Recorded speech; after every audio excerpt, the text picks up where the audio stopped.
Assalamualaikum warahmatullahi wabarakatuh. Selamat malam, salam sejahtera bagi kita semuanya. Kepada yang terhormat Bapak Ibu dosen serta rekan-rekan mahasiswa dan hadirin sekalian yang saya cintai. Pertama-tama marilah kita panjatkan puji syukur kita kehadirat Allah Subhanahu wa taala yang telah melimpahkan rahmat dan nikmat sehat kepada kita semuanya. Sehingga pada kesempatan hari ini kita masih bisa berkumpul di aula Universitas Terbuka dalam rangka Hari Sumpah Pemuda.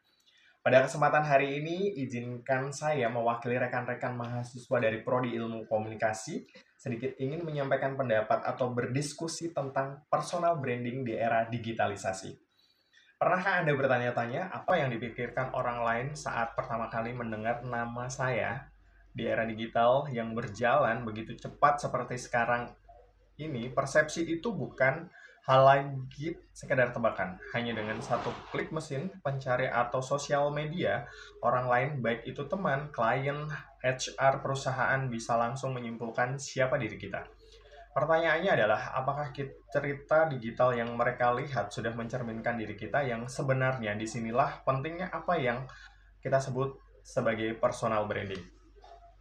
Hadirin yang berbahagia, menurut para ahli Lerslivian Seney, personal branding adalah proses pembentukan persepsi masyarakat terhadap diri kita, di mana diri kita dipandang sebagai sebuah merek atau sebuah brand.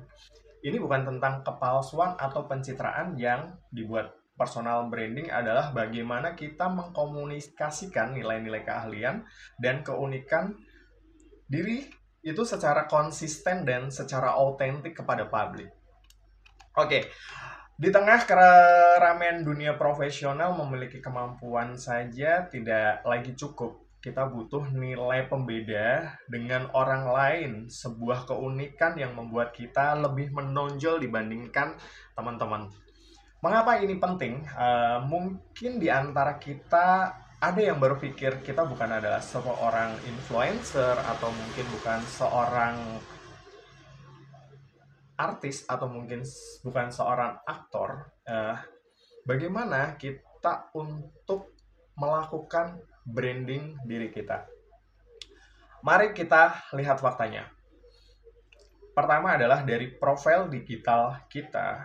Kita sebagai seorang personal, tahukah bahwa saat ini mayoritas beberapa perusahaan-perusahaan besar untuk merekrut pekerjaan menggunakan platform seperti LinkedIn, Jobstreet untuk memerisap profil digital calon karyawannya. Media sosial adalah cerminan profesional kita.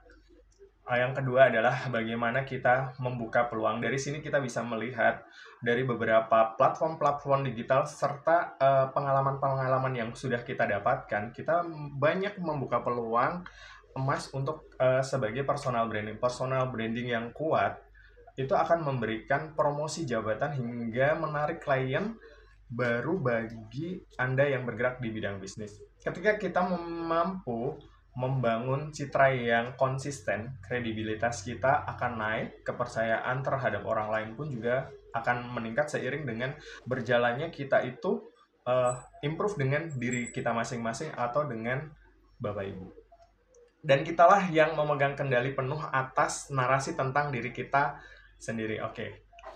Lanjut next, belajar daripada tokoh dunia, ada beberapa banyak. Kita bisa melihat bagaimana personal branding ini mengubah dunia melalui tokoh-tokoh besar seperti Oprah Winfrey yang bisa dibilang dia sebagai Queen of Media yang konsisten membangun citra sebagai sosok yang inspiratif dan empatik. Hadirin yang saya hormati, serta rekan-rekan mahasiswa yang saya cintai, membangun personal branding memang tidak bisa instan atau tidak semudah membalikkan telapak tangan. Ini adalah sebuah perjalanan maraton yang memang membutuhkan sebuah konsistensi. Jangan biarkan energi kita habis untuk menjangkau orang yang salah. Fokuslah pada komunitas kita dan bangunlah citra diri kita yang positif serta jujur. Personal branding bukan tentang menjadi orang lain agar kita ini untuk disukai, ini tentang menjadi diri kita yang terbaik lalu memastikan dunia mengetahuinya. Mari kita mulai merapikan jejak digital kita, mengoptimalkan media sosial kita dengan baik, dengan hal-hal yang lebih produktif, dan mulai membangun reputasi yang kita impikan dari sekarang. Teman-teman, sebelum saya akhiri, saya ingin menitipkan satu hal penting. Jangan pernah biarkan materi hari ini berhenti sebagai sebuah catatan di buku atau bahkan foto di galeri HP Anda. Ambil satu poin yang paling relate dalam kehidupan kita atau kondisi kita saat ini, lalu aplikasikan setelah pulang dari sini, karena perubahan bukan datang dari apa yang kita tahu, tapi dari apa yang kita lakukan. Terima kasih sudah jadi teman belajar hari ini dan suatu kebanggaan bisa bertemu orang-orang hebat di sini.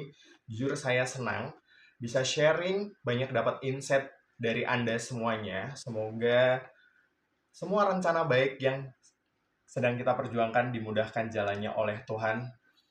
Terakhir, izinkan saya menutup dengan pantun, berakit-rakit ke hulu, berenang-renang ke tepian. Belajar dulu, kayak raya kemudian. Berakit-rakit ke hulu, berenang-renang ke tepian. Hari ini, cari ilmu, sampai jumpa di puncak kesuksesan. Wassalamualaikum warahmatullahi wabarakatuh.